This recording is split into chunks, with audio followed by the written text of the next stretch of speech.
Dans le souci de matérialiser et d'encadrer les actions du Gabon dans la lutte contre les effets du changement climatique, professeur Lee White, ministre de l'Environnement, chargé du plan climat, assisté de son collègue Michel Stéphane Bonda, devant les honorables députés, membres de la Commission de l'Environnement, de la protection de la nature et du développement durable, a présenté pour examen et approbation le projet de loi portant ratification de l'ordonnance relative au changement climatique. Elle vise également à consacrer une véritable politique nationale de lutte contre les effets néfastes du changement climatique,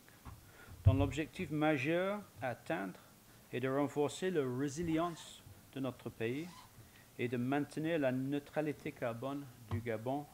à l'horizon 2050. Ce cadre juridique aura pour effet d'encadrer les actions des acteurs institutionnels à travers un ordonnancement juridique cohérent et uniforme pour tous.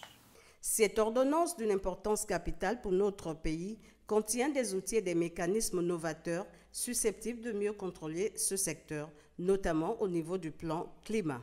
En vue du fonctionnement optimal de ces outils et mécanismes d'atténuation,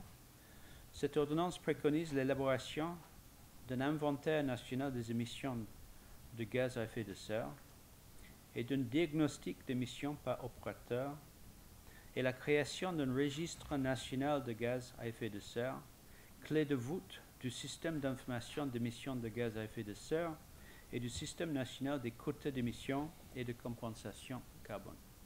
Il faut souligner que ce texte de portée économique, politique et sociale consacre le cadre juridique adéquat des partenariats signés par le Gabon dans le cadre de la gestion durable des forêts. Par ailleurs, il prévoit la création d'un fonds destiné au financement de toutes ces questions qui touchent l'ensemble des populations. Pour les élus du peuple, cette ordonnance devra subir un examen au fond avant son adoption en séance plénière.